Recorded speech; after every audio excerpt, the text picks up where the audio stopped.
நமச்சிவாய மகாபெரிவா தொடிகளே சரணம். நம்மளுடைய மைண்ட்ஸ்பியர் நேயர்கள் அனைவருக்கும் என்னுடைய பணிவான வணக்கங்கள். நம்மளுடைய அச்சீவர்ஸ் அத்தனை பேருக்கும் என்னுடைய பணிவான நன்றிகள் நன்றிகள் நன்றிகள். இன்னைக்கு என்ன பார்க்க போகிறோம் அப்படின்னு பார்த்தீங்கன்னா, எப்படி நம்ம பாசிட்டிவாக திங்க் பண்ணுறது அப்படிங்கிறது எல்லாருக்குமே தேவையானது இல்லைங்களா?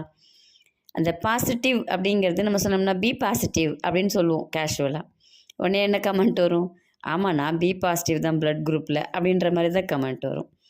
எல்லாருக்குமே ரொம்ப ஈஸியான ஜாபா அப்படின்னு கேட்டோம்னா இல்லை அப்படிங்கிற ஆன்சர் தான் பாசிட்டிவிட்டிக்கு வரும். ஏன் அந்த ப்ராப்ளம் நமக்குள்ளே வருது? ஏன்னா நம்ம எடுத்த உடனே என்ன செய்கிறோம் அப்படின்னு பார்த்தீங்கன்னா, நெகட்டிவாக திங்க் பண்ணாத அப்படின்னு சொல்கிறோம், இப்படி செய்யாத அப்படின்னு சொல்கிறோம். டோன்ட்ஸ் அப்படிங்கிறத விட்டுட்டு டூஸ் அப்படிங்கிறதுக்கு நம்ம மாறணும். இதை செய், இப்படி செய், இப்படி திங்க் பண்ணு அப்படின்னு நம்ம சொல்லணும் நம்ம பிரெயினுக்கு. இப்போ நம்ம பிரெயினுக்கு இதை பண்ணாத அப்படின்னு நம்ம சொன்னோம்னா அது அதை தான் செய்யும். சின்ன குழந்தைங்க மாதிரி தான் நம்மளுடைய பிரெயின். அப்போ நம்ம அதுக்கிட்ட எப்படி கன்வே பண்ணணுமோ அப்படி கன்வே பண்ணணும். நமக்கு சப்போஸ் உடம்பு சரியில்லைன்னு வச்சுக்கோங்களேன், எனக்கு முடியல அப்படின்னு நம்ம சொல்லக்கூடாது. நான் நல்லா ஆரோக்கியமாக இருக்கேன். அப்போ அது யோசிக்கும் பிரெயின், என்ன இது அப்படின்னு. அப்போ ஆட்டோமேட்டிக்காக ஓகே நல்லா தான் இருக்காங்க போல இருக்குது அப்படின்ட்டு அது அதனுடைய ப்ராசஸ்ஸை, அதனுடைய டைரக்ஷனை, அதனுடைய சிக்னலை எல்லாத்தையுமே அது மாற்றும். அதுதான் நம்ம ஈஸியாக சொல்லிட்டு போயிடுவாங்க, எண்ணம் போல் வாழ்க்கை அப்படின்னு. உன் எண்ணம் தான் வாழ்க்கை. அப்போ நம்மளுடைய எண்ணத்தை நம்ம மாற்றணும். அது சொல்லிடலாம் ஈஸியாக, மாற்றணும் செய்யணும் அப்படின்னு. அது செய்யும்போது நிறைய இஷ்யூஸ் வரதான் செய்யும், வராமலாம் இருக்காது. இப்போ ஒரு சின்ன எக்ஸாம்பிள் பாருங்கள். ஏதோ ஒரு உங்களுக்கு வந்து ஒரு அக்ரிகல்ச்சர் லேண்ட் இருக்குது. உங்களுக்கு என்ன வேணுமோ அதை நீங்கள் விதைய போடுறீங்க, அது தானாக முளைக்குது. ஒரு வெண்டைக்காவோ, ஒரு கத்திரிக்காவோ, தக்காளியோ என்னமோ போடுறீங்க, உங்களுக்கு தேவையானதை போடுறீங்க, அதுக்குரிய வேலையை செய்கிறீங்க, அது உங்களுக்கு கொடுத்துருது. நீங்கள் என்ன விதைச்சிங்களோ அதுக்குரியது உங்களுக்கு கொடுத்துருது. ஒரு எம்டி லேண்டே இருக்குதுன்னு வச்சுக்கோங்களேன், நீங்கள் எந்த விதையுமே போடலை, ஒரு 2 மழை பெஞ்சாலும் சரி பெய்யலைனாலும் சரி தன்னால் தேவையில்லாத புல் புண்டெல்லாம் முளைக்குது இல்லைங்களா? அதுதான் நம்மளுடையது.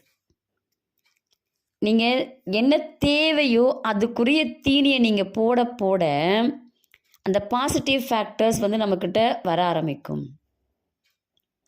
நீங்கள் எதுவுமே போடலைன்னாலும் நெகட்டிவ் தாட்ஸ் வந்துடும். நீங்கள் நெகட்டிவ் தாட்ஸை போட போட அது அதிகமாக ஆரம்பிக்கும். நீங்கள் இப்போது ஒரு 150 கிலோவுக்கு நெகட்டிவ் தாட்ஸ் வச்சுருக்கீங்க மைண்ட்லன்னு வச்சுக்கோங்களேன். இப்போ யாரோ உங்ககிட்ட அட்வைஸ் சொல்கிறாங்க, இப்போ நீ பி பாசிட்டிவ், பாசிட்டிவாக பேசு, பாசிட்டிவாக செய். ஒரு 2 நாளைக்கு நான் பாசிட்டிவாக செய்கிறேன், ஆனாலும் என் மைண்ட் என்ன பண்ணுதுன்னா நெகட்டிவை நோக்கி தான் போகுது. நீங்கள் தானே பாசிட்டிவாக சொன்னீங்க, நான் பாசிட்டிவாக செஞ்சேன், ஆனாலும் எனக்கு எல்லாமே நெகட்டிவாக நடக்குது. இப்படி தான் நம்ம கேள்வி கேட்போம். நம்ம ஆனால் யோசிக்கணும், இத்தனை வருஷங்களாக நம்ம 150 இதுக்கு நம்ம வந்து நெகட்டிவை சேர்த்து வச்சுட்டு ஒரு 5% நான் இப்போ பாசிட்டிவை போட்டேன்னா எப்படி வரும்? அப்போது நான் 150க்கு மேலே நான் வந்து பாசிட்டிவை போட்டால் நெகட்டிவ் இறங்க ஆரம்பிக்கும். அந்த லாஜிக் நமக்கு வரணும். அப்போ நம்ம என்ன செய்யணும்? இப்போ நீங்கள் சப்போஸ் ஏதோ ஒரு ஒர்க் செய்கிறீங்கன்னே வச்சுக்கோங்களேன், அந்த ஒர்க்கு தப்பாக பண்ணிட்டீங்க, ஓகேவா? அடுத்த நிமிஷம் நம்ம மனசு என்ன யோசிக்கும்? ஐயோ தப்பு பண்ணிட்டேன், இதை செய்யணுமா அதை செய்யணுமா, அவங்கள்ட்ட திட்டுவாங்களா இவங்க திட்டுவாங்களா, இப்படியா அப்படியா, இந்த ஒரு கன்ஃபியூஷன் அந்த நெகட்டிவ் தாட்ஸ்க்கு தீனி போட ஆரம்பிச்சிடும். நீங்கள் அதே பைப் லைனில் தான் யோசிக்க ஆரம்பிப்பீங்க. அதே இதில் யோசித்து கரெக்டாக நீங்கள் என்னென்னலாம் நடக்கக்கூடாது நினச்சி நடக்கிற மாதிரியே பேசுனீங்களோ அதுதான் நடக்கும். அப்போ நம்ம என்ன செய்யணும்? இல்லை இது ஒன்றும் பெரிய விஷயமே கிடையாது, இது ஈஸியாக மாற்றிடலாம், இப்படி செஞ்சிடலாம், போயிடலாம், அப்படி தான் சொல்லணும். என்னால் செய்ய முடியும், நான் அதுக்கு டிசைரபிள் பர்சன் அப்படிங்கிறத மைண்டை வந்து நம்ப வைக்கணும். அதுதான் நமக்கு வந்து க்ரெடிட்டை கொடுக்கும். அதுதான் நம்மளை பாசிட்டிவாக திங்க் பண்ண வைக்கும், பாசிட்டிவாக வாழ வைக்கும். நீங்கள் ஒவ்வொரு ஸ்டெப் எடுத்து வைக்கும்போதும் ஒவ்வொருத்தருக்கு நன்றி சொல்லிக்கிட்டே இருங்க. சும்மா இருக்காதீங்க. சும்மா இருக்கிற டைமில் எதையாவது எழுதுங்க, படிங்க. நம்ம ஒரு வேஸ்ட்டு லேண்டாக நம்ம மைண்டை வச்சுருந்தோம் அப்படின்னா தேவையில்லாததுக்கெல்லாம் தீனி போட ஆரம்பிச்சிடும். அப்போ நம்ம இழுத்து பிடிச்சிட்டு வர்றது ரொம்ப ரொம்ப கஷ்டம். அது போக்குக்கு தான் அது போவேன்னு சொல்லும்.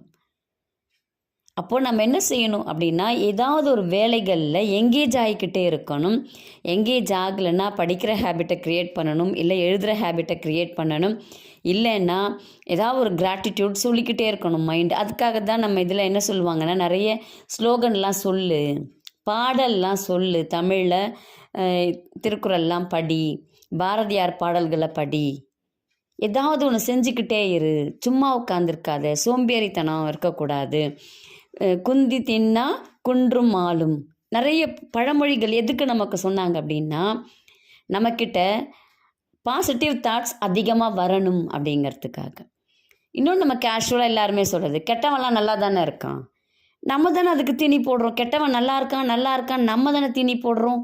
அப்போ அவன் நல்லா தானே இருப்பான். நல்லவன் நல்லா இருக்கான் நல்லா இருக்கான் நல்லவனுக்கு தீனி போடுங்க. அப்போ ஆட்டோமேட்டிக்காக நல்லவன் நல்லா இருப்பான்ல. அப்போ நம்ம மேலே தானே தப்பு இருக்குது. யோசிச்சு பாருங்க. கெட்டவன் நல்லா இருக்கிறான் நல்லாலாம் போகிறான், நமக்கு ஏன் நம்ம ஏன் அவனை பற்றி யோசிக்கணும். நல்லவனும் நல்லா இருக்கான் நல்லா இருப்பான். நம்ம அதை பற்றி யோசிக்க ஆரம்பித்து நம்ம அவங்கள பற்றி பேச ஆரம்பிக்கணும். இல்லை நான் நல்லா இருக்கேன், நான் நல்லா ஆரோக்கியமாக இருக்கேன், நம்மளை பற்றி பேச ஆரம்பிக்கணும். அப்போது தன்னால் பாசிட்டிவ் தாட்ஸ் உங்களை நோக்கி வர ஆரம்பிக்கும். என்ன செய்யணும்? சிம்பிளாக சொல்கிறேன் பாருங்கள். உங்களுக்கு நெகட்டிவ் தாட்ஸ் வருதா, அந்த டைம் என்ன வருதுன்னு பாருங்கள். இல்லை அதை இல்லைன்னுலாம் சொல்லாதீங்க, அதுக்கு ஆப்போசிட்டாக சொல்ல ஆரம்பிங்க. உடம்பு முடியலன்னு சொல்லுதா, நான் நல்லா இருக்கேன் நான் நல்லா இருக்கேன் நான் நல்லா இருக்கேன்னு வம்பா சொல்லுங்க.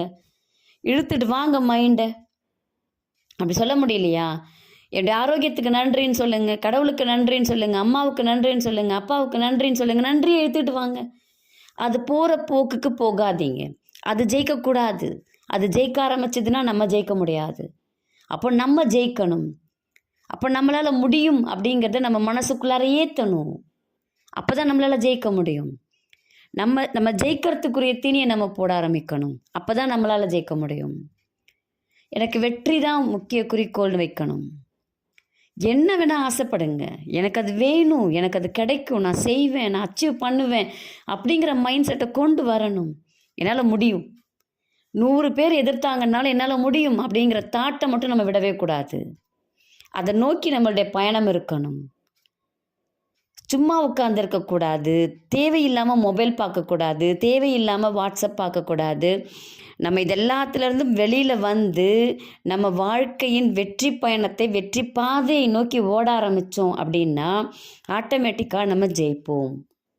நம்மளுடைய பாசிட்டிவ் தாட்ஸ் அதிகமாக ஆரம்பிக்கும். கண்டிப்பாக நம்பிக்கையோடு செய்யுங்க. எல்லாருமே வாழ்க்கையில் வெற்றி பெறலாம்.